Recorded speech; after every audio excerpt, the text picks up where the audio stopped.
그날따라 유난히 심장이 철렁거리던 오후였습니다. 평생 모은 돈을 넣어둔 통장을 정리하며 이제 아들 진순의 집이라도 한 칸 늘려주어야겠다. 흐뭇하게 웃던 참이었지요. 바로 그때 전화벨이 울렸습니다. 다급한 아들의 목소리. 제 심장은 그대로 바닥으로 곤두박질 쳤습니다. 엄마, 나 진수야. 지금 내가 급하게 돈을 보내야 하는데 공인인증서가 막혀서 엄마가 대신 좀 보내줄 수 있어? 전화 너머로 들려오는 아들의 목소리는 다급했고 숨이 가빠 보였어요. 제가 아니 아들. 무슨 일인데 그래? 라고 걱정하며 물으니 아들이 말했습니다. 나중에 다 설명할게. 빨리 제발. 이거 잘못되면 나 큰일 나 엄마. 아들이 큰일 난다는 그 한마디에 제 머릿속은 이미 하얗게 비어 있었습니다. 20해 넘게 키운 아들이 그렇게 간절하게 부탁하는데 어떻게 망설일 수 있겠어요. 저는 서둘러 옷을 갈아입고 은행으로 향했습니다. 가는 길 내내 아들이 무슨 일을 당한 건지 걱정이 앞섰어요. 은행 창구에 앉아 직원에게 송금 서류를 작성하면서도 저는 계속 걱정이 되었습니다. 이렇게 큰 금액을 송금하시는 거 맞으세요? 라고 은행 직원이 재차 확인했지만 저는 네, 급한 일이에요 라고 대답했어요. 평생 만져보지도 못했던 거액이었지만 아들을 위해서라면 당연한 일이었습니다. 송금 버튼을 누르는 순간까지도 저는 아들이 무사하기만을 바랐어요. 돈이야 다시 벌면 되지만 내 새끼가 다치면 어쩌나 하는 생각뿐이었거든요. 텔레뱅킹 너머로 들려오는 엄마 고마워. 내가 나중에 다 갚을게라는 아들의 목소리에 저는 그저 그래, 아들아. 괜찮다. 너만 괜찮으면 됐다라며 안도의 한숨을 내쉬었지요. 하지만 그것이 제 평생의 자부심과 삶, 전체를 무너뜨리는 악마의 속삭임이었다는 것을 저는 1시간 뒤에야 깨닫게 되었습니다. 집에 도착해서 한숨을 돌리고 있는데 문득 아들이 일을 잘 해결했는지 궁금해서 다시 전화를 걸었어요. 아들, 돈은 잘 해결됐어? 무슨 일이었는지 이제 말해줘. 제가 밝은 목소리로 말하자 아들이 어리둥절한 목소리로 대답했습니다. 네, 엄마, 무슨 돈이요? 저 방금 회의 끝나서 전화 받는데요. 그 순간 온몸의 피가 차갑게 식는 것 같았습니다. 아니라고, 아닐 거라고 수십 번 되뇌며 방금 전의 상황을 자세히 설명했지만 아들의 대답은 저를 절망의 나락으로 밀어넣기에 충분했습니다. 엄마, 그거 보이스피싱이야. 수학이 넘어. 아들의 외침이 제 세상이 무너지는 소리처럼 귓가에 맴돌았습니다. 저는 그 자리에서 주저앉고 말았어요.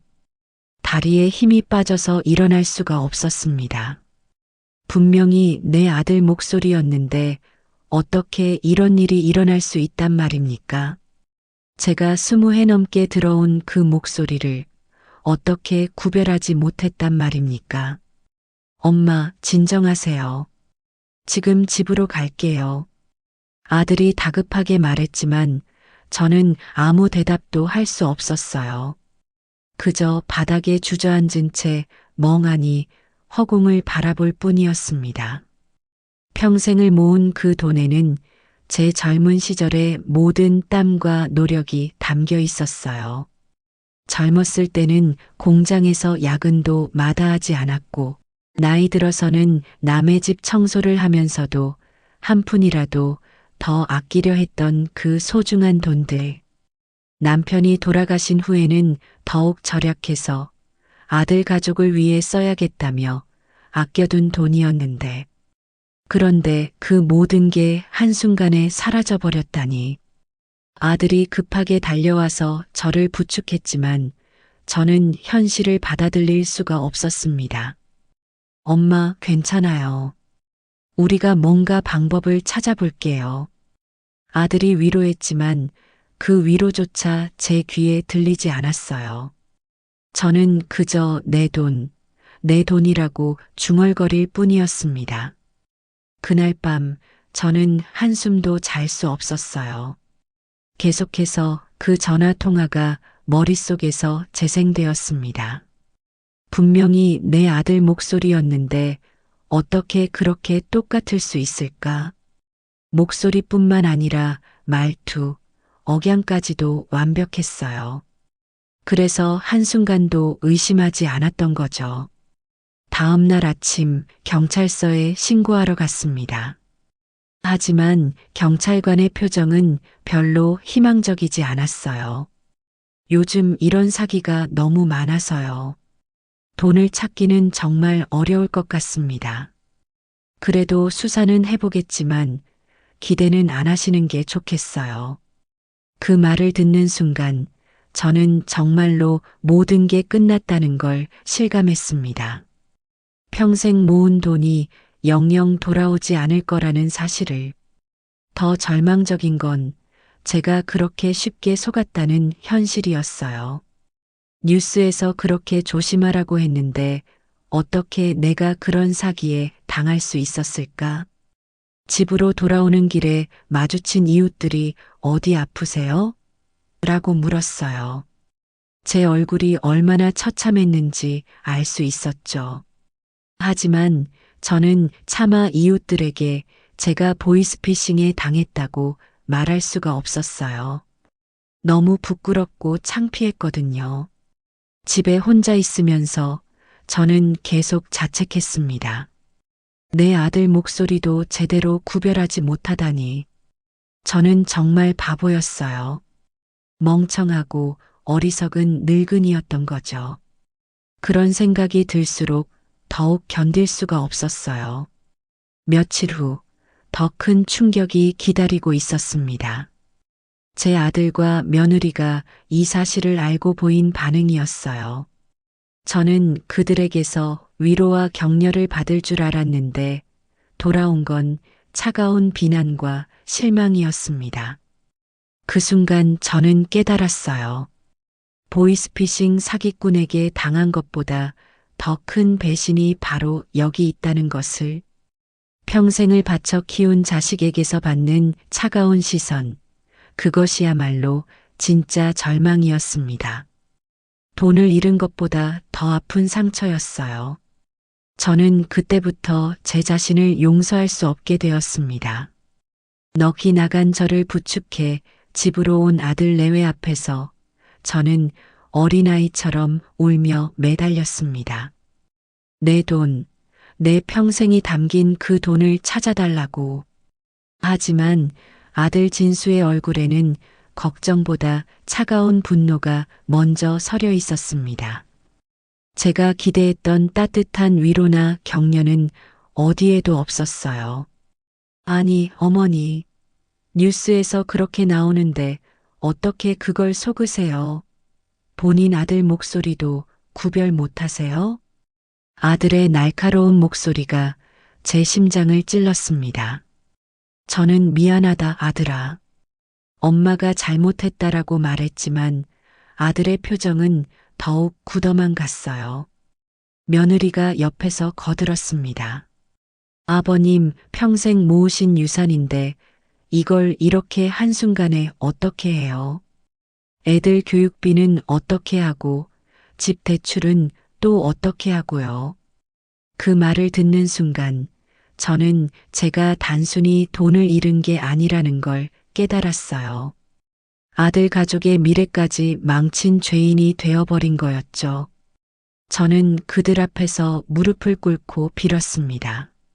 내가 죽을년이다. 내가 어떻게든 돈을 다시 벌어서 갚을게. 제발 나를 용서해다오. 하지만 아들의 반응은 냉정했어요. 어머니 나이에 무슨 돈을 벌어요. 이미 엎질러진 물인데요. 이제 어떻게 하라고 하세요? 그날 밤 아들 내외는 제 방 옆에서 조용히 대화를 나눴지만 저는 모든 내용을 들을 수 있었습니다. 여보, 우리가 어머니 모시고 살기엔 너무 부담이 커. 집도 좁고 애들 교육비도 만만치 않은데 이제 어머니 생활비까지. 그렇다고 어머니를 어떻게 해? 그래도 우리 엄만데. 하지만 현실적으로 생각해 봐야지. 이미 우리 여건도 빠듯한데. 저는 이불을 머리까지 뒤집어 쓰고 눈물을 흘렸습니다. 제가 평생을 바쳐 키운 자식이 이제는 저를 짐으로 여기고 있다는 사실이 가슴을 찢어 놓았어요. 돈을 잃은 슬픔보다 평생을 바쳐 키운 자식에게 바보 취급을 당했다는 수치심이 칼날이 되어 제 심장을 찢어 놓는 듯 했습니다. 다음 날 아침 아들이 출근하면서 차갑게 말했어요. 경찰에 신고는 하겠지만 찾을 확률 거의 없어요. 애초에 당하지를 말았어야죠. 어머니도 이제 나이가 나이인데 좀 더 조심하셔야지요. 그 말을 남기고 쾅 소리가 나게 문을 닫고 나가버렸습니다. 저는 텅 빈 거실에 주저앉아 싸늘하게 식어가는 제 손을 내려다보았습니다. 평생 남의 손 안 벌리고 이 손으로 악착같이 돈을 모아왔는데 젊었을 때는 공장에서 야근도 마다하지 않고 나이 들어서는 남의 집 청소를 하면서도 푼돈까지 아껴 모았던 그 소중한 돈들. 남편이 살아계실 때는 둘이서 한 푼 두 푼 모으며 나중에 아들 결혼할 때 도움을 줘야지라고 말했었는데 남편이 돌아가신 후에는 더욱 절약하며 손주들 교육비라도 보태줘야지 하며 아꼈던 그 돈이 그 모든 것이 물거품이 된 것보다 제 존재 자체가 자식들에게 짐이 되어버렸다는 사실이 저를 더욱 비참하게 만들었습니다. 며느리는 아예 저와 눈도 마주치지 않았어요. 밥상을 차릴 때도 제 몫은 대충 차려주고 손주들에게도 할머니는 지금 마음이 안 좋으시니까 조용히 해라고 말하더라고요. 손주들마저 저를 피하기 시작했습니다. 예전에는 할머니 안아줘라고 졸라대던 아이들이 이제는 저만 보면 다른 방으로 피해버렸어요. 할머니, 왜 울어요? 라고 묻는 막내 손주에게 며느리가 말했습니다.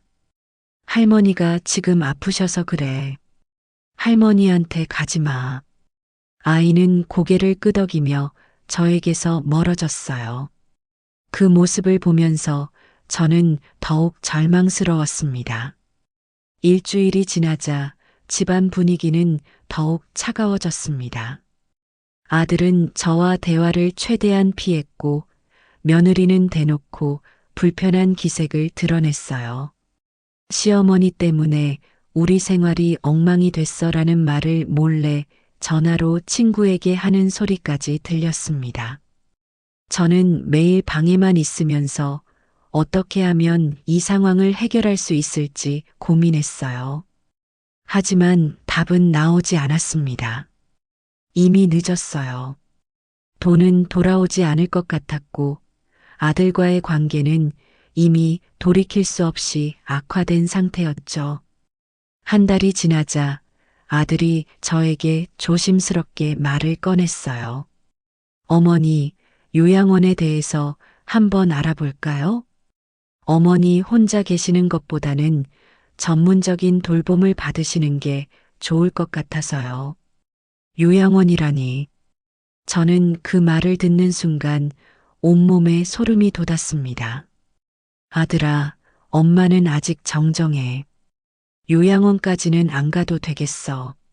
제가 간신히 말하자 아들이 한숨을 쉬며 말했어요. 어머니, 현실을 받아들이세요. 우리도 생활이 있고 애들도 있어요. 어머니를 제대로 모실 형편이 안 되는 걸 아시잖아요. 며느리가 덧붙였습니다. 요양원도 좋은 곳들 많아요. 또래분들과 함께 지내시면 외롭지도 않을 거고요. 하지만 저는 알고 있었어요. 그들이 정말로 원하는 건 저를 이 집에서 내보내는 거라는 걸.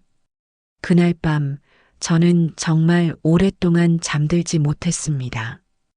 요양원에 가느니 차라리 죽는 게 낫겠다는 생각까지 들었어요. 하지만 죽을 용기도 없는 비겁한 늙은이일 뿐이었죠. 그저 이불을 뒤집어 쓰고 소리내어 울 뿐이었습니다.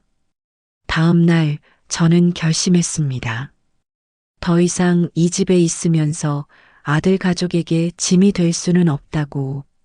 차라리 제가 먼저 이 집을 떠나는 게 모두를 위해서 좋겠다고 생각했어요. 아들도 더 이상 죄책감을 느끼지 않아도 되고 며느리도 편해질 테니까요. 그날 밤 저는 편지 한 장을 써서 식탁 위에 놓아두었습니다. 진수야, 엄마가 너희들한테 짐만 되는 것 같아서 먼저 떠난다. 걱정하지 말고 너희끼리 잘 살아라. 엄마를 용서해다오. 그리고 아이들한테는 할머니가 여행 갔다고 해라. 새벽 5시 아무도 일어나기 전에 저는 조용히 집을 나섰습니다. 가져갈 것도 별로 없었어요. 옷 몇 벌과 손주들에게 떠주려고 준비해둔 털실 몇 뭉치가 전부였습니다. 그렇게 저는 평생 살던 집을, 평생을 바쳐 키운 아들을 뒤로하고 어둠 속으로 사라져갔습니다. 집을 나서면서 뒤돌아본 창문에는 아직 불이 꺼져 있었어요. 가족들이 모두 잠든 평화로운 모습이었죠. 저는 그 평화를 깨뜨리고 싶지 않았어요. 차라리 조용히 사라져서 그들이 편하게 살 수 있도록 하는 게 맞다고 생각했습니다. 길거리로 나선 저는 어디로 가야 할지 몰랐어요. 갈 곳도 없고 의지할 사람도 없었습니다. 하지만 후회는 없었어요. 적어도 더 이상 아들 가족에게 짐이 되지는 않을 테니까요. 그것만으로도 다행이라고 생각했습니다. 그날 이후 자식들과의 연락은 완전히 끊겼습니다. 저는 스스로를 용서할 수가 없었습니다. 남편의 유산을 지키지 못했다는 죄책감, 자식들에게 짐이 되었다는 수치심이 매일 밤 저를 짓눌렀습니다. 이 집은 더 이상 저의 안식처가 아니었습니다. 벽지에 밴 희미한 행복의 흔적들마저 저를 조롱하는 것 같았지요. 집을 나온 첫날 밤, 저는 지하철역 벤치에서 밤을 지새웠습니다. 3월의 밤 공기는 여전히 차갑고 얇은 외투 한 벌로는 추위를 막기에 턱없이 부족했어요. 하지만 추위보다 더 차가운 건 제 마음이었습니다. 이 나이에 갈 곳 하나 없는 신세가 되다니 이게 제 인생의 끝인가 싶었어요. 지하철역에서 하룻밤을 보내면서 저는 많은 생각을 했어요. 과연 제가 옳은 선택을 한 건일까? 하지만 아들 가족의 차가운 시선을 떠올리면 이게 최선의 선택이었다는 확신이 들었습니다. 적어도 더 이상 그들에게 부담을 주지는 않을 테니까요. 다음 날 아침 저는 무작정 걷기 시작했습니다. 어디로 가야 할지도 모른 채 그저 발길 닿는 대로 걸었어요. 사람들이 분주히 출근하는 모습을 보면서 저만 세상에서 밀려난 것 같은 기분이 들었습니다. 가끔 아는 사람을 마주칠까봐 고개를 숙이고 다녔어요. 첫 번째 밤은 24시간 찜질방에서 보냈습니다.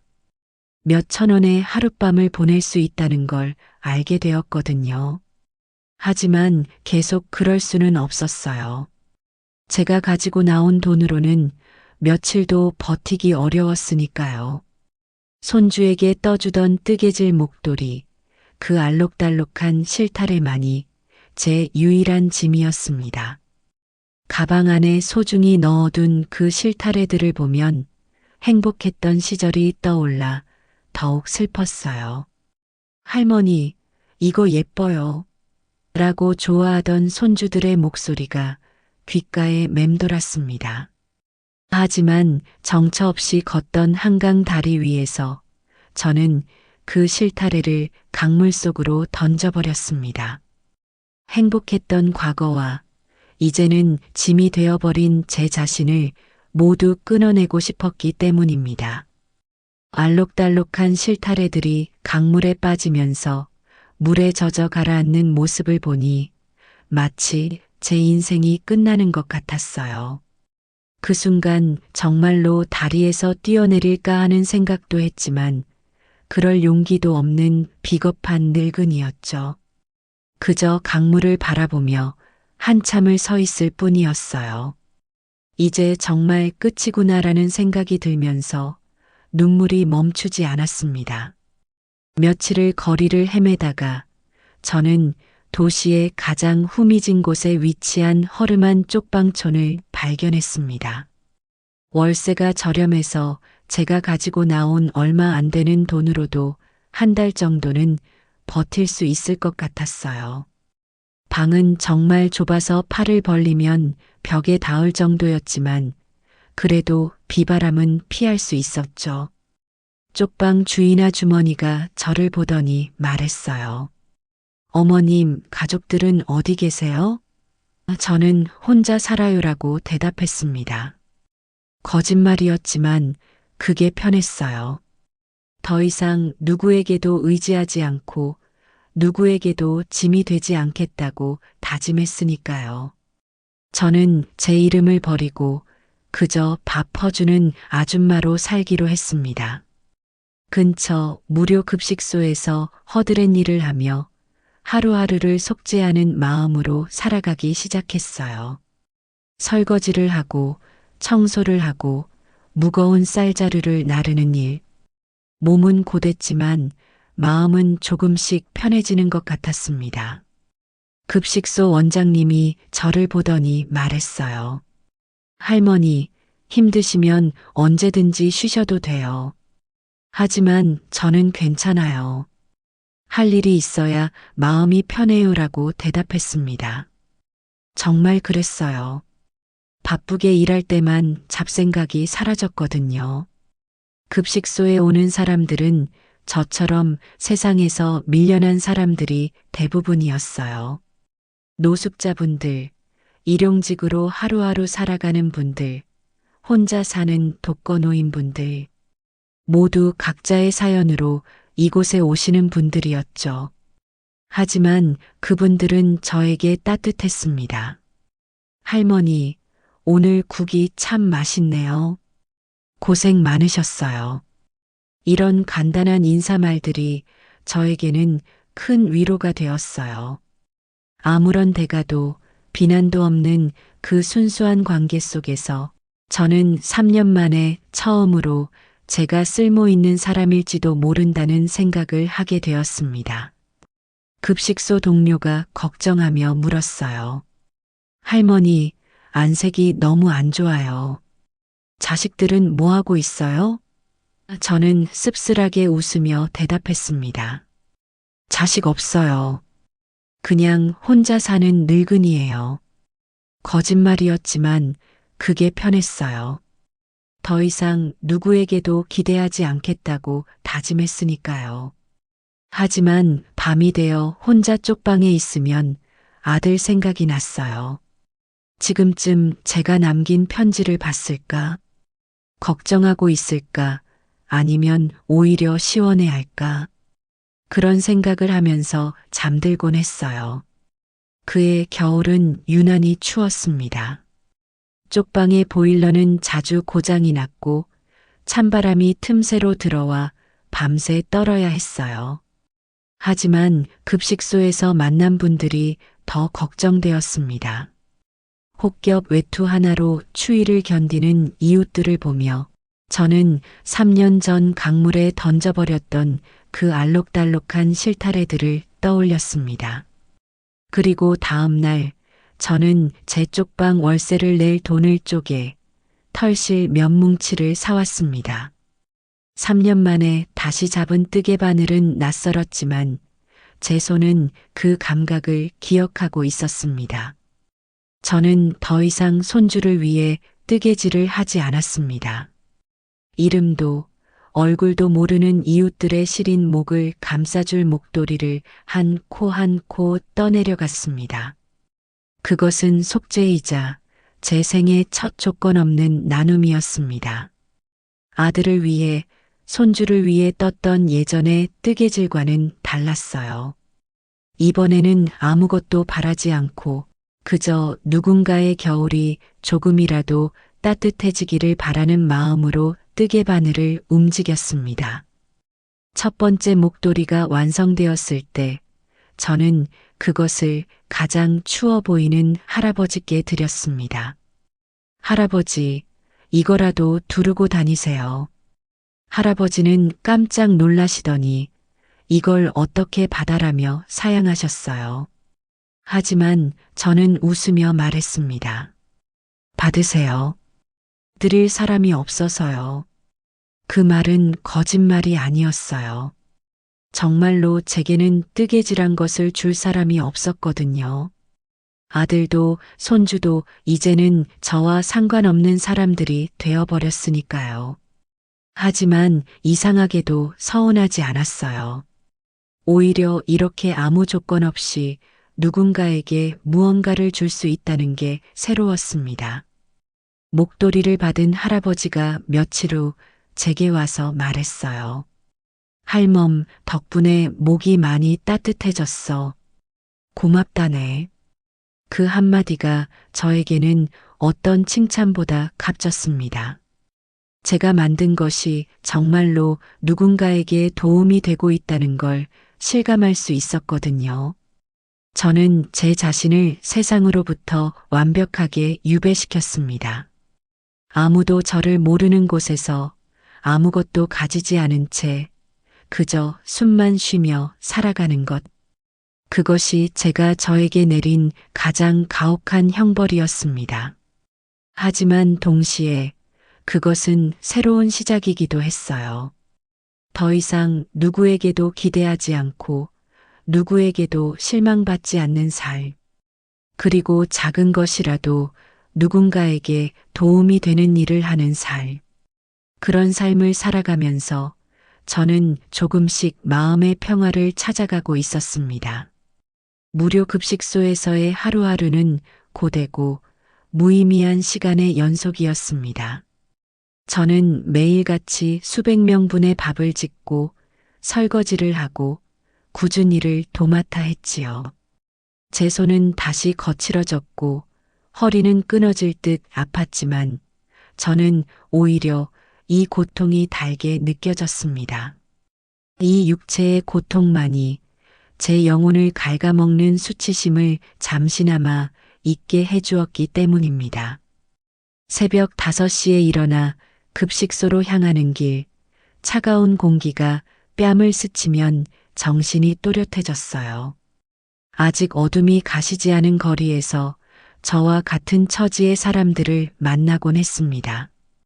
서로 인사를 나누지는 않았지만 눈빛으로 서로를 이해하는 것 같았어요. 그곳에는 저처럼 세상에서 밀려난 사람들이 모여들었습니다. 저마다의 사연으로 벼랑 끝에 선 이웃들과 함께 밥을 나누며 저는 아주 조금씩 마음의 문을 열기 시작했습니다.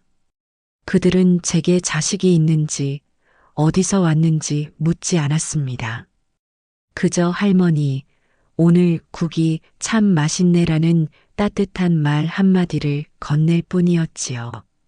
아무런 대가도 비난도 없는 그 순수한 관계 속에서 저는 3년 만에 처음으로 제가 쓸모 있는 사람일지도 모른다는 생각을 하게 되었습니다. 노숙인 할아버지가 낡은 외투를 여미며 말했어요. 할멈, 솜씨가 보통이 아니야. 국 한 그릇에 속이 다 풀리네. 저는 멋쩍게 웃으며 대답했습니다. 별 말씀을요. 맛있게만 드셔주시면 그걸로 됐지요.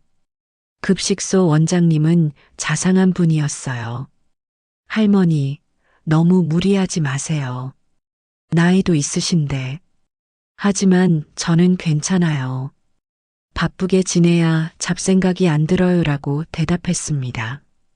정말 그랬어요. 일에 몰두할 때만 과거의 아픈 기억들이 사라졌거든요. 그해 가을, 제가 급식소에서 일한 지 반년이 지났을 때였어요. 어느 할머니가 제게 다가와서 말했습니다. 고마워요, 할머니. 덕분에 따뜻한 밥 먹고 살아요. 그 한마디에 제 가슴이 뭉클해졌어요.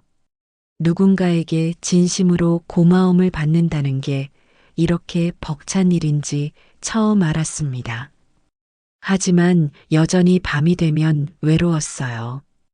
쪽방에 혼자 앉아 있으면 아들 가족 생각이 났습니다. 지금쯤 아이들은 뭘 하고 있을까? 아들은 여전히 저를 원망하고 있을까? 그런 생각들이 꼬리를 물고 이어지면 잠을 이루기 어려웠어요. 그해 겨울은 유난히 추웠습니다. 혹겹 외투 하나로 추위를 견디는 이웃들을 보며 저는 3년 전 강물에 던져버렸던 그 알록달록한 실타래들을 떠올렸습니다. 손주들을 위해 정성껏 뜨개질하던 그 시절이 아득히 멀게 느껴졌어요. 그리고 다음 날 저는 제 쪽방 월세를 낼 돈을 쪼개 털실 면뭉치를 사왔습니다. 3년 만에 다시 잡은 뜨개 바늘은 낯설었지만 제 손은 그 감각을 기억하고 있었습니다. 첫 번째 코를 뜰 때 눈물이 났어요. 예전처럼 사랑하는 사람을 위해서가 아니라 이름도 모르는 누군가를 위해서 뜨는 뜨개질이었거든요. 저는 더 이상 손주를 위해 뜨개질을 하지 않았습니다. 이름도 얼굴도 모르는 이웃들의 시린 목을 감싸줄 목도리를 한 코 한 코 떠내려갔습니다. 그것은 속죄이자 제 생의 첫 조건 없는 나눔이었습니다. 예전에 아들과 손주를 위해 떴던 뜨개질과는 전혀 다른 의미였어요. 밤마다 쪽방에서 뜨개질을 하면서 저는 과거를 되돌아보았습니다. 제가 아들에게 무엇을 원했던 걸까? 효도? 인정? 아니면 단순히 제 노후의 안정이었을까? 어쩌면 저는 아들을 하나의 보험으로만 생각했던 건 아닐까 하는 생각이 들었어요. 할머니는 정말 아들을 사랑했던 걸까? 아니면 아들을 통해 나를 사랑했던 걸까? 그런 생각이 들면서 저는 제 자신을 되돌아보게 되었어요. 아들에게 무조건적인 사랑을 줬다고 생각했지만 사실은 조건부 사랑이었던 건 아닐까? 첫 번째 목도리가 완성되었을 때 저는 그것을 가장 추워 보이는 할아버지께 드렸습니다. 할아버지, 이거라도 두르고 다니세요. 할아버지는 깜짝 놀라시더니 이걸 어떻게 받아라며 사양하셨어요. 하지만 저는 웃으며 말했습니다. 받으세요. 드릴 사람이 없어서요. 그 말은 거짓말이 아니었어요. 정말로 제게는 뜨개질한 것을 줄 사람이 없었거든요. 아들도 손주도 이제는 저와 상관없는 사람들이 되어버렸으니까요. 하지만 이상하게도 서운하지 않았어요. 오히려 이렇게 아무 조건 없이 누군가에게 무언가를 줄 수 있다는 게 새로웠습니다. 목도리를 받은 할아버지가 며칠 후 제게 와서 말했어요. 할멈, 덕분에 목이 많이 따뜻해졌어. 고맙다네. 그 한마디가 저에게는 어떤 칭찬보다 값졌습니다. 제가 만든 것이 정말로 누군가에게 도움이 되고 있다는 걸 실감할 수 있었거든요. 그 이후로 저는 밤마다 뜨개질에 몰두했습니다. 한 달에 목도리 2~3개씩 완성해서 추위에 떠는 이웃들에게 나누어 드렸어요. 받는 분들마다 고맙다고 하시면서 제게 작은 선물을 가져다 주기도 했습니다. 길에서 주운 예쁜 돌멩이라든지 어디서 얻은 과자 한 봉지 같은 것들, 그런 것들이 쌓여갈수록 저는 깨달았습니다. 진짜 행복은 받는 게 아니라 주는 것에서 나온다는 걸. 아들에게서 효도를 받으려고만 했던 제가 얼마나 어리석었는지를, 조건 없이 주는 기쁨을 이제서야 알게 된 거죠. 급식소 동료들도 제 변화를 눈치챘어요. 할머니, 요즘 많이 밝아지셨네요. 무슨 좋은 일이라도 있으세요? 저는 웃으며 대답했습니다.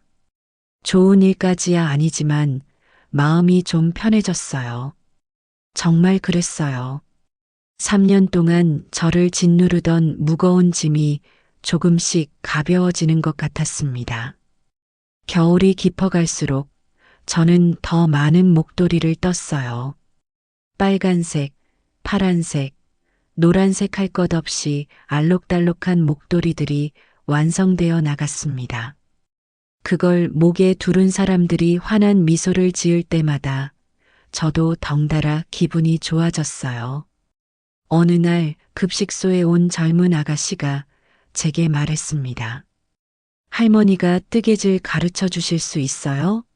저도 배워서 누군가에게 선물하고 싶어요. 그 말을 듣고 저는 깜짝 놀랐어요. 제가 누군가를 가르칠 수 있다니. 그날부터 저는 뜨개질을 가르치기 시작했어요.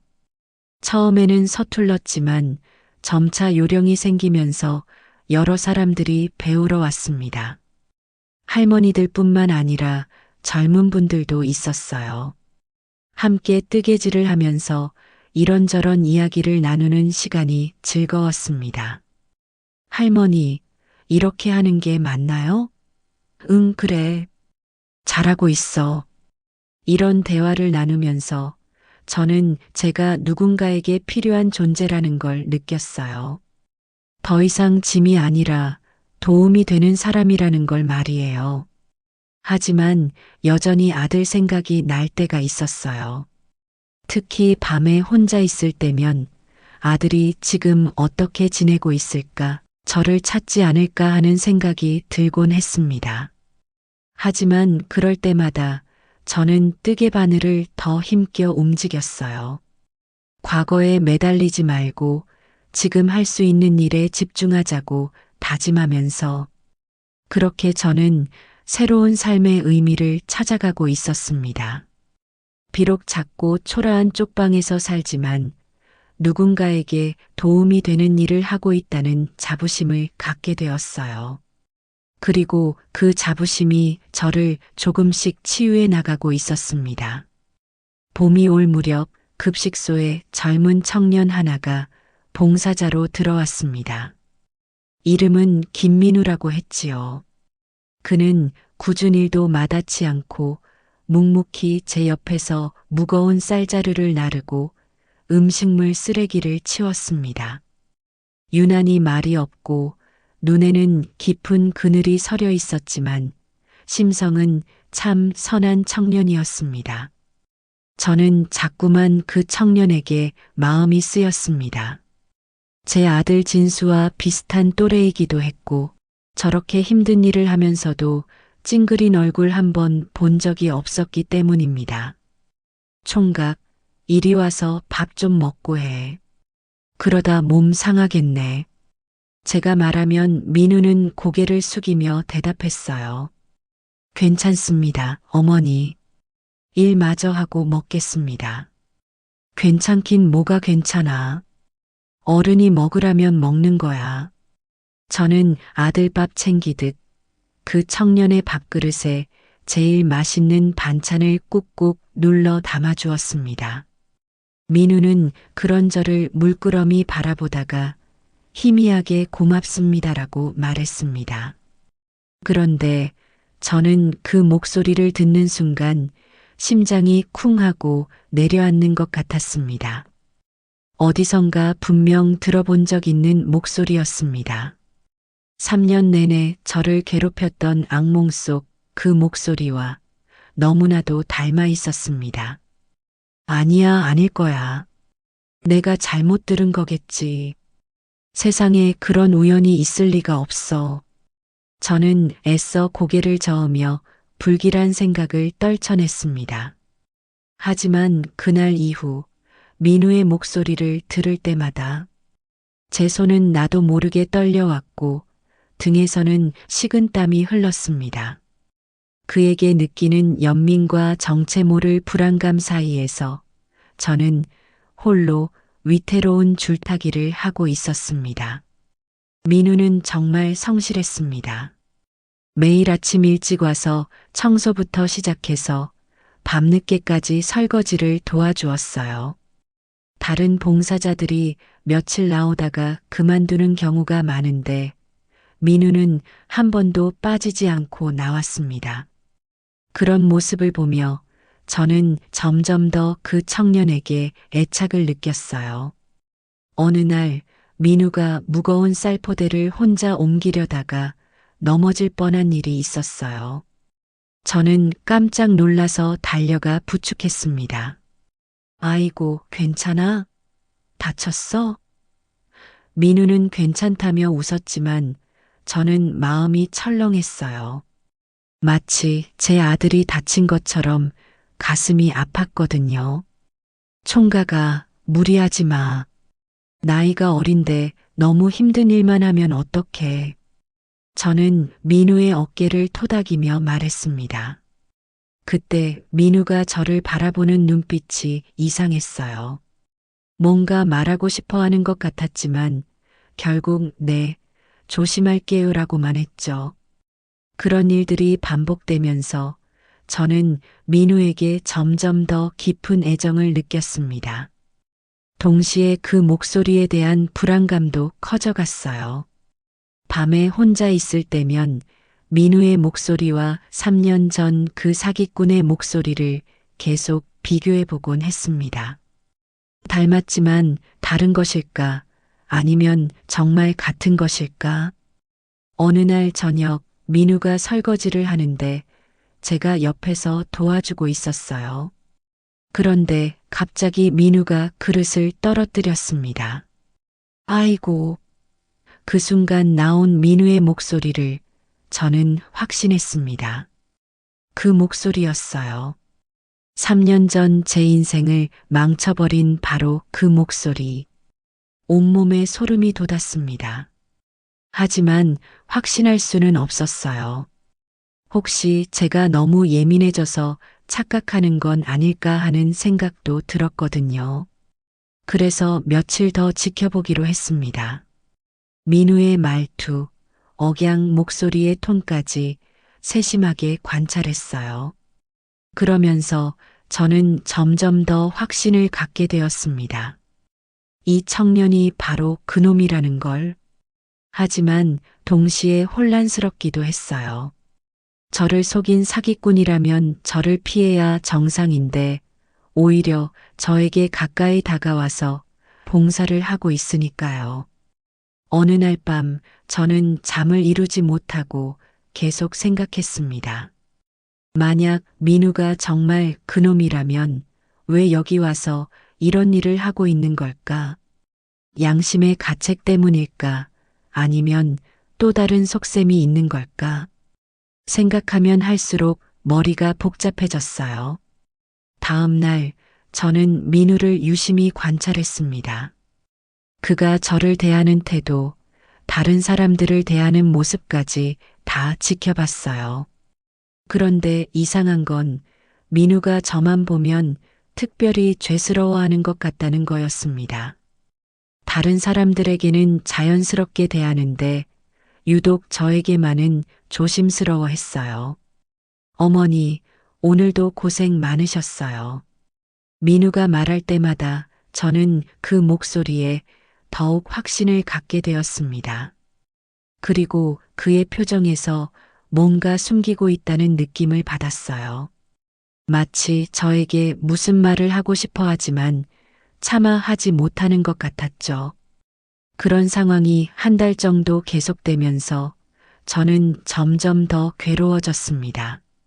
확실하지 않은 상태에서 의심만 하고 있자니 마음이 편하지 않았어요. 그렇다고 직접 물어볼 용기도 나지 않았고요. 혹시 제가 잘못 생각한 거라면 선량한 청년에게 상처를 주는 일이니까요. 하지만 제 직감은 계속 그놈이라고 말하고 있었습니다. 그리고 그 직감이 맞다면 저는 어떻게 해야 할지 모르겠어요. 경찰에 신고해야 할까? 아니면 그냥 모른 척하고 지내야 할까? 3년 동안 저를 지옥으로 만든 그놈이 바로 코앞에 있다는 사실이 저를 더욱 혼란스럽게 만들었습니다. 어느 날 민우가 제게 조심스럽게 물었어요. 어머니, 혹시 가족분들은 안 계세요? 그 질문에 저는 깜짝 놀랐습니다. 왜 갑자기 그런 걸 묻는 걸까? 왜 그런 걸 물어? 제가 반문하자 민우는 당황한 듯 말했어요. 아, 그냥 궁금해서요. 죄송합니다. 그 순간 저는 확신했어요. 이 청년이 분명 저에 대해 뭔가 알고 있다는 걸. 그리고 아마도 그는 3년 전 저를 속인 바로 그 사기꾼일 거라는 걸. 하지만 여전히 직접적으로 묻지는 못했어요. 만약 틀렸다면 어쩌나 하는 두려움 때문에. 그렇게 저와 민우 사이에는 묘한 긴장감이 흘렸습니다. 서로 뭔가 알고 있으면서도 직접 말하지 못하는 답답함이 계속되었어요. 저는 매일 그 청년과 함께 일하면서 동시에 그를 의심하는 이중적인 감정에 시달렸습니다. 어느덧 시간은 흘러 다시 겨울이 찾아왔습니다. 저는 밤새 정성껏 뜬 목도리를 민우의 목에 걸어주었습니다. 꾸준히 일을 도맡아 하는 그가 늘 마음에 걸렸기 때문입니다. 하지만 동시에 제 마음 한편에는 여전히 의심의 그림자가 드리워져 있었어요. 총각, 날이 많이 추워졌어. 이거라도 두르고 다녀. 감기 들면 큰일 나. 저는 평소처럼 자연스럽게 말했지만 민우의 반응은 달랐습니다.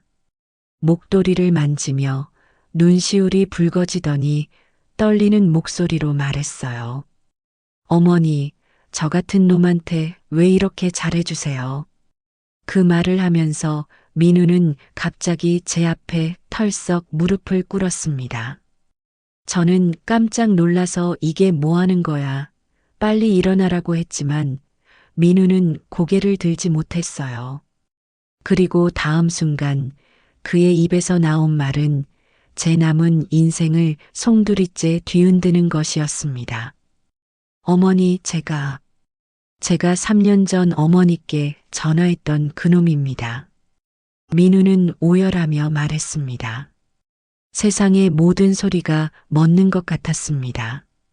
3년간 저를 지옥 속에 살게 했던 그 목소리. 제 아들을 사칭해 제 모든 것을 앗아갔던 그 목소리가 바로 눈앞에 이 청년의 것이었다니. 저는 제 손으로 떠준 목도리를 거칠게 잡아챘습니다. 내가 감히 어디라고 여길 찾아와. 당장 내 눈앞에서 꺼져. 이 악마 같은 놈아. 온몸이 분노와 배신감으로 부들부들 떨렸습니다.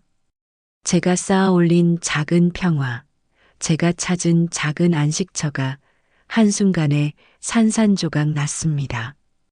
민우는 도망가지 않고 무릎 꿇은 채 계속 울었어요. 어머니, 죄송합니다. 정말 죄송합니다. 저는 당장이라도 경찰에 신고하려 했습니다. 하지만 민우가 떨리는 목소리로 자신의 이야기를 털어놓기 시작했어요. 어머니, 저희 어머니가 암에 걸리셨어요. 말기암이었는데 수술비가 너무 많이 들어서 은행에서 대출을 받으려 했지만 신용이 없어서 거절당했습니다.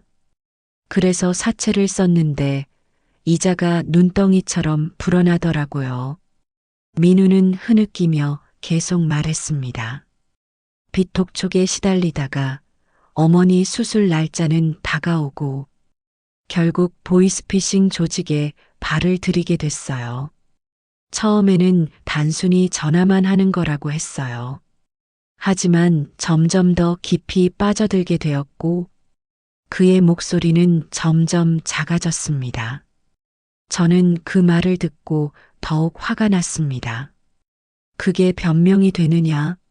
그게 남의 평생 모은 돈을 훔칠 이유가 되느냐? 내 어머니 병 고치려고 남의 어머니는 죽어도 상관없다는 거냐? 하지만 민우는 계속 자신의 이야기를 했어요. 3년 전 어머니께 사기를 친 그 돈으로 저희 어머니 수술을 했어요. 수술은 성공했지만 결국 어머니는 6개월 후에 돌아가셨어요. 항암 치료도 받으셨지만 너무 늦었던 것 같아요. 민우의 목소리에는 깊은 절망이 묻어 있었어요. 어머니가 돌아가시면서 마지막에 하신 말씀이 민우야, 내가 남에게 피해 준 것들을 다 갚고 살아라. 그래야 엄마가 저승에서라도 편히 쉴 수 있다였어요. 그래서 저는 경찰서에 자수하려고 했어요. 하지만 그 전에 제가 피해를 준 분들을 꼭 찾아서 사죄하고 싶었어요. 1년 넘게 어머니를 찾아다녔어요. 보이스피싱 기록을 뒤져서 제가 전화했던 분들의 주소를 알아내려고 했지만 쉽지 않았어요. 그러다가 우연히 이곳에서 어머니를 발견했을 때 저는 정말 놀랐어요. 이렇게 힘든 곳에서 봉사를 하고 계시다니. 저는 그 이야기를 들으면서 복잡한 마음이 들었어요. 분명히 이 청년이 제 인생을 망친 사기꾼이지만 동시에 그도 어쩔 수 없는 상황에 몰린 아들이었다는 것도 이해가 되었거든요. 하지만 그렇다고 해서 용서할 수는 없었습니다. 그래서 뭐? 그러면 내가 너를 용서해 줄 거라고 생각했어? 내가 내 사정을 알면 이해해 줄 거라고? 저는 차가운 목소리로 말했습니다. 민우는 고개를 저었어요. 아니에요. 저는 용서받을 자격이 없다는 걸 알아요. 그냥 진심으로 사죄하고 싶었을 뿐이에요. 처음에는 어떻게 사죄해야 할지 몰라서 그냥 옆에서 일이라도 도와드리자고 생각했어요. 어머니께서 이곳에서 그렇게 힘들게 사시는 모습을 보면서 제가 얼마나 큰 죄를 지었는지 매일매일 깨달았어요. 어머니께서 저에게 잘해주실 때마다 저는 죄책감에 미칠 것 같았어요. 민우는 다시 바닥에 머리를 박고 말했습니다. 특히 어머니께서 목도리를 떠주실 때 제가 망쳐버린 어머니의 인생을 생각하면서 정말 제 자신이 죽고 싶었어요. 어머니는 손주들에게 목도리를 떠주셔야 할 분인데 이름도 모르는 노숙자들에게 나눠주고 계시잖아요. 그 말에 저는 가슴이 찢어지는 듯 했어요. 정말로 그랬어요. 저는 손주들 무릎에 앉혀놓고 목도리를 떠주고 싶었어요. 따뜻한 집에서 아들과 며느리가 차려준 밥을 먹으며 평범하게 늙어가고 싶었어요. 하지만 그 모든 걸 이 청년이 앗아갔던 거죠. 어머니, 저를 신고하세요. 죄가 달게 받겠습니다. 더 이상 도망치지 않겠어요. 제가 어머니께 드린 상처를 생각하면 감옥에 가는 건 너무 가벼운 벌이에요. 민우의 말에 저는 한동안 아무 말도 할 수 없었어요. 3년 동안 저를 괴롭혔던 그 분노가 한순간에 터져나왔지만 동시에 이 청년의 참회하는 모습에 마음이 흔들리기도 했습니다. 제가 만약 같은 상황에 놓였다면 어떻게 했을까? 아들이 죽어간다면 저도 무슨 짓이라도 했을 것 같아요. 저는 눈을 감고 한참을 침묵했습니다. 그리고 천천히 입을 열었어요. 일어나라. 민우가 놀란 듯 고개를 들었습니다. 네, 내 죄는 내가 아니라 세상의 용서를 구해야지. 그리고 내 돌아가신 어머니께 용서를 빌어. 저는 경찰에 신고하는 대신 그에게 내일도 급식소에 나오라고 말했습니다. 용서는 아니었습니다. 다만 저는 저 젊은 청년의 남은 인생마저 지옥으로 밀어넣을 수는 없었습니다.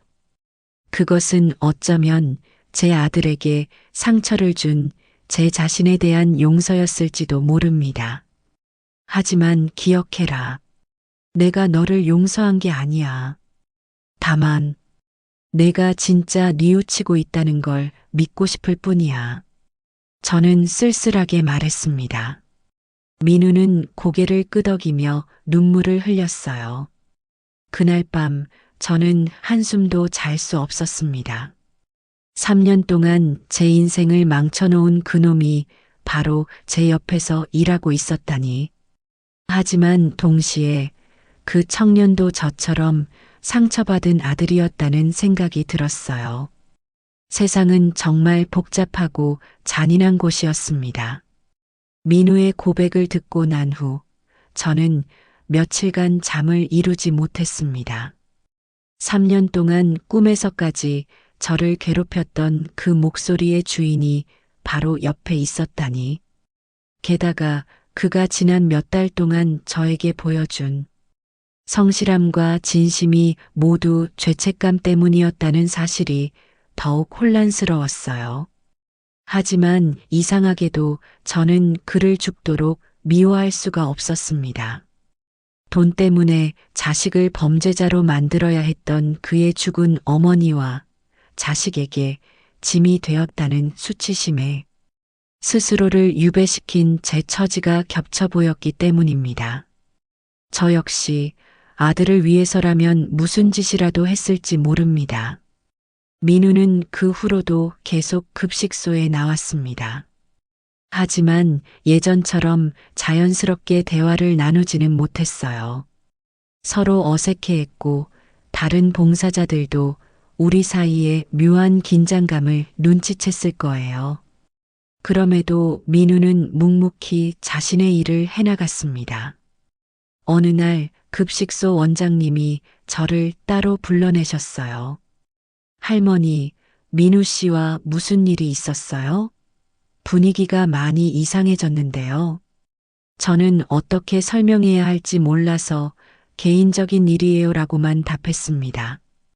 원장님은 더 이상 묻지 않으셨지만 걱정스러운 표정이었어요. 그러던 어느 날 저녁 민우가 제게 다가와서 조심스럽게 말했어요. 어머니, 제가 여기 있는 게 어머니께 고통을 드리는 것 같아서요. 그만 나가겠습니다. 저는 잠시 망설이다가 말했습니다. 내 마음대로 해. 차가운 대답이었지만 사실 마음 한편으로는 아쉬웠어요. 하지만 민우는 나가지 않았습니다. 다음 날도 그 다음 날도 계속 나와서 일을 했어요. 다만 저와는 최대한 거리를 두고 말을 섞지 않으려고 노력했습니다. 그런 모습을 보면서 저는 복잡한 감정을 느꼈어요. 한편으로는 여전히 화가 났지만 다른 한편으로는 이 청년이 진심으로 참회하고 있다는 걸 느낄 수 있었거든요. 그가 급식소에서 일하는 모습을 보면 정말로 속죄하는 마음으로 하고 있다는 게 느껴졌어요. 그런 날들이 한 달 정도 계속되었을 때 갑자기 제 아들 내외가 급식소로 저를 찾아왔습니다. 어떻게 이곳을 알았는지 놀라웠지만 더 놀라운 건 아들의 모습이었어요. 3년 전과는 완전히 다른 수척하고 후회로 가득 찬 얼굴이었습니다. 엄마. 아들은 저를 보자마자 무릎을 꿇고 눈물을 흘렸습니다. 엄마, 죄송해요. 정말 죄송해요. 며느리도 옆에서 함께 고개를 숙였어요. 저는 그런 그들을 보면서 가슴이 먹먹해졌습니다. 3년 동안 원망했던 아들이지만 막상 보니 여전히 제 자식이었거든요. 어머니, 3년 전에 저희가 너무했어요. 어머니 마음을 헤아리지 못했어요. 사기를 당하신 것도 모두 어머니를 걱정하는 마음 때문이었는데 저희는 그걸 이해하지 못했어요. 아들이 떨리는 목소리로 말했습니다. 며느리도 말했어요. 어머니, 정말 죄송해요. 그동안 얼마나 힘드셨을까요? 저희가 찾지도 못해서 죄송하고 이렇게 고생하고 계시는데 알지도 못해서 죄송해요. 그들의 사과를 들으면서 저는 마음 한편이 누그러지는 걸 느꼈습니다. 어떻게 여기를 알았어? 제가 물으니 아들이 대답했습니다. 민우라는 청년이 연락을 했어요. 어머니가 여기 계신다고 알려줬어요. 그 말을 듣고 저는 깜짝 놀랐어요. 민우가 제 아들에게 연락을 했다니. 바로 그때 민우가 저희 쪽으로 다가왔습니다. 그리고 제 아들 앞에서 무릎을 꿇더니 말했어요. 죄송합니다. 제가 3년 전에 어머니께 사기를 친 장본인입니다. 어머니를 이렇게 힘들게 만든 것도 모두 제 잘못입니다. 아들의 얼굴이 순간 굳어졌습니다. 뭐라고요? 민우가 모든 상황을 설명했고 아들은 점점 더 놀란 표정을 지었어요. 그리고 마지막에 민우가 말했습니다. 제가 경찰에 자수할 테니까 아드님은 어머니를 잘 모시고 가세요. 아들은 한동안 아무 말도 하지 못했어요. 자신의 어머니를 속인 사기꾼이 바로 앞에 있고 그 사기꾼이 오히려 어머니를 찾아서 연락해줬다는 상황을 받아들이기 어려웠을 거예요. 분노와 혼란, 그리고 고마움이 뒤섞인 복잡한 표정이었습니다. 그때 저는 입을 열었습니다. 진수야, 이제 집으로 가자. 아들이 기뻐하며 말했어요. 엄마, 이제 집으로 가요. 저희가 평생 잘할게요. 다시는 어머니께 상처드리지 않을게요. 하지만 저는 고개를 저었습니다. 아니다. 내 집은 여기야. 나는 여기서 내가 할 일이 있어. 아들이 이해하지 못하겠다는 표정으로 말했어요. 엄마, 왜요? 집에서 편히 지내세요. 저희가 정말 잘할게요. 저는 급식소를 둘러보며 말했습니다. 여기 보이냐? 나를 필요로 하는 사람들이 이렇게 많아. 집에서는 내가 그냥 늙어가는 할머니지만 여기서는 누군가에게 도움이 되는 사람이야. 그게 더 소중해. 저는 집으로 돌아가는 대신 급식소에 남기로 했습니다. 아직 용서할 준비는 안 되었지만 이곳에서 제가 해야 할 일이 있다고 생각했거든요. 그리고 민우에게도 말했어요. 너도 계속 여기서 일해. 도망가지 말고. 하지만 기억해라. 속죄는 한순간에 끝나는 게 아니야. 평생에 걸쳐 하는 거란다. 내가 진짜 뉘우치고 있다면 이곳에서 계속 봉사해라. 민우는 고개를 끄덕이며 눈물을 흘렸어요. 아들이 떠나기 전에 말했습니다. 엄마, 그래도 자주 연락드릴게요. 아이들도 할머니 보고 싶어 해요. 저는 웃으며 대답했어요. 그래, 가끔 얼굴이나 보러 와라. 하지만 걱정은 하지 마. 엄마는 여기서 행복해. 그날 밤 저는 오랜만에 편히 잠들었습니다. 완전한 용서도 따뜻한 화해도 아니었습니다. 하지만 우리는 각자의 방식으로 세상에 진 빚을 갚아나가기로 했습니다. 그것이 우리가 할 수 있는 최선이었어요. 다음 날 저는 아무 말 없이 배식 준비를 시작했습니다. 제 옆에는 역시 아무 말 없이 묵묵히 쌀을 씻는 민우가 있었습니다. 우리는 서로를 보며 어색하게 웃지도 대화를 나누지도 않았습니다. 하지만 우리는 알고 있었습니다. 우리는 각자의 방식으로 세상에 진 빚을 갚아나가야 한다는 것을. 며칠 뒤 제 소식을 들은 아들 내외가 급식소로 저를 찾아왔습니다. 아들은 제 앞에 무릎을 꿇고 눈물을 흘리며 용서를 구했지요. 3년 전 어머니의 마음을 헤아리지 못해 죄송하다고. 저는 말없이 아들을 일으켜 세웠습니다. 마음속 응어리가 모두 풀린 것은 아니었지만 더 이상 아들을 원망하지는 않았습니다. 엄마, 이제 집으로 가요. 저희가 평생 잘할게요. 아들이 간절히 말했지만 저는 고개를 저으며 대답했습니다. 아니다. 내 집은 여기야. 나는 여기서 내가 할 일이 있어. 아들은 이해하지 못하겠다는 표정이었지만 더 이상 강요하지는 않았어요. 다음 날 저는 아무 말 없이 배식 준비를 시작했습니다. 제 옆에는 역시 아무 말 없이 묵묵히 쌀을 씻는 민우가 있었습니다. 우리는 서로를 보며 어색하게 웃지도 대화를 나누지도 않았습니다. 완전한 용서도 따뜻한 화해도 아니었습니다. 하지만 우리는 알고 있었습니다. 우리는 각자의 방식으로 세상에 진 빚을 갚아나가야 한다는 것을. 그렇게 시간이 흘러 봄이 왔습니다. 급식소에는 새로운 봉사자들이 들어왔고 새로운 이웃들이 찾아왔어요. 저는 그들 모두에게 따뜻한 밥 한 끼를 대접했고 추운 겨울을 나기 위한 목도리를 떠서 나누어 주었습니다. 그럴 때마다 마음이 조금씩 가벼워지는 걸 느꼈어요. 민우도 여전히 급식소에서 일했습니다. 그는 더 이상 저에게 사과하거나 용서를 구하지 않았어요. 그냥 묵묵히 자신의 일을 할 뿐이었죠.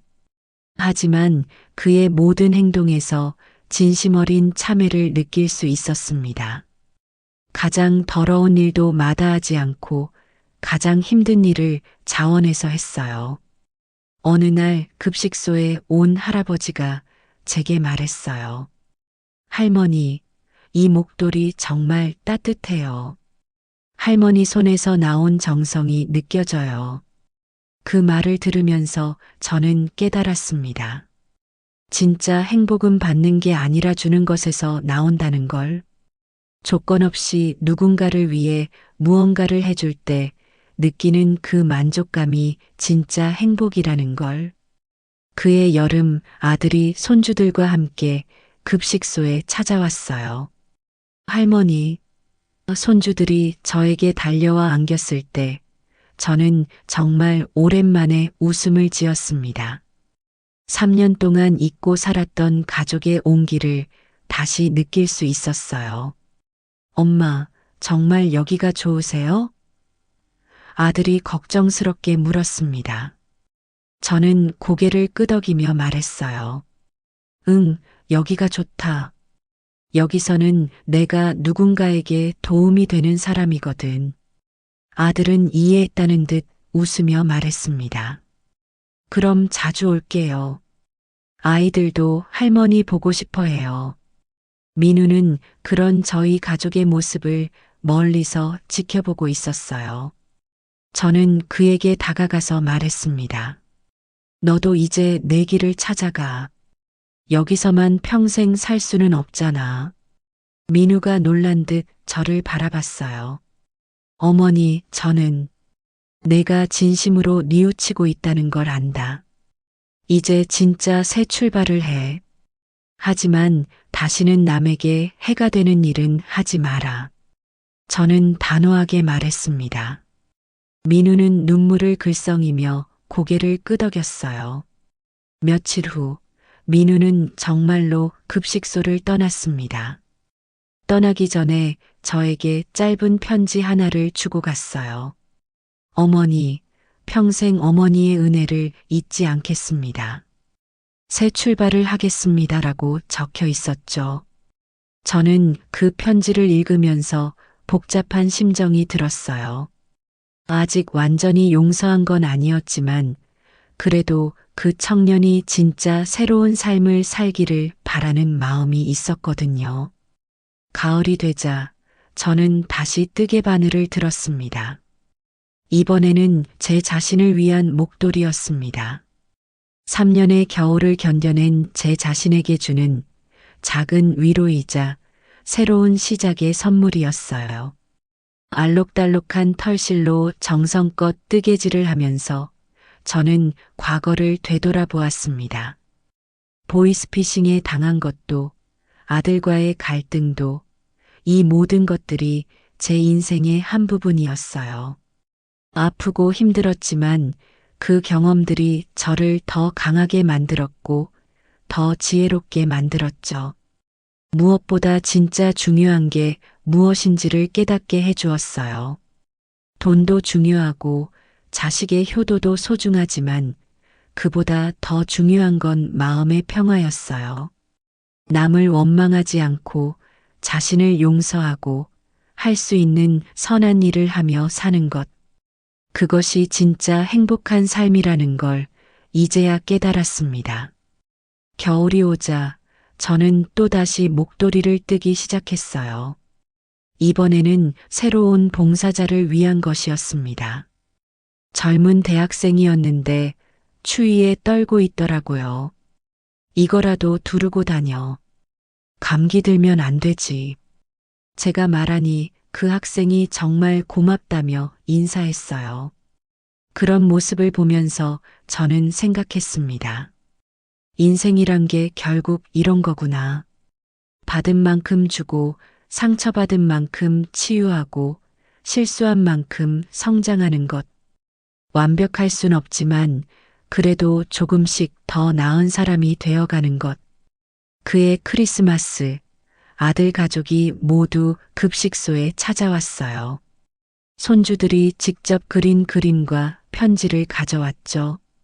할머니 사랑해요. 할머니가 자랑스러워요라고 적힌 편지를 읽으니 눈물이 났어요. 제가 여기서 하는 일을 아이들도 이해하고 있다는 게 고마웠습니다. 엄마, 정말 고생 많으세요. 아들이 제 손을 잡으며 말했어요. 고생이 아니야. 보람이지. 저는 웃으며 대답했습니다. 정말 그랬어요. 힘들지만 보람 있는 일이었거든요. 새해가 되자 급식소 원장님이 저에게 말했어요. 할머니, 올해로 봉사 3년째네요. 정말 고맙습니다. 벌써 3년이나 되었다니 시간이 참 빨랐어요. 하지만 후회는 없었습니다. 이곳에서 보낸 3년이 제 인생에서 가장 의미 있는 시간이었거든요. 민우의 소식도 가끔 들려왔어요. 다른 봉사자를 통해서 들은 건데 그가 정식으로 자수해서 재판을 받았고 집행유예를 받았다고 하더라고요. 그리고 지금은 사회복지사가 되기 위해 공부하고 있다고 했어요. 다행이라는 생각이 들었습니다. 봄이 되자 저는 새로운 목표를 세웠습니다. 급식소에 오는 분들에게 뜨개질을 가르쳐 주는 거예요. 시간이 많은 어르신들께 새로운 취미를 가져다 드리고 싶었거든요. 할머니, 저도 뜨개질 배우고 싶어요라고 하시는 분들이 많아서 정말 뿌듯했어요. 그렇게 또 한 해가 지났습니다. 저는 여전히 급식소에서 봉사하고 있고 뜨개질로 많은 분들을 도와주고 있어요. 아들 가족과의 관계도 많이 좋아졌고 손주들도 자주 놀러 와요. 인생이란 게 그런 것 같아요. 풀어버린 실타래를 다시 감는다고 예전과 똑같아질 수는 없지만 그 실로 새로운 무언가를 만들어낼 수는 있는 것 같아요. 저는 제 남은 인생을 누군가의 겨울을 따뜻하게 만드는데 쓰고 싶습니다. 매일 밤 뜨개 바늘을 들고 목도리를 뜨면서 저는 생각해요. 이 목도리를 받을 분이 따뜻하게 지내셨으면 좋겠다고. 그리고 저처럼 상처받은 분들이 다시 희망을 찾으셨으면 좋겠다고. 그래요. 인생이란 게 그런 거죠. 넘어져도 다시 일어나고, 상처받아도 다시 치유하고, 실망해도 다시 희망을 품는 것이라는 걸요.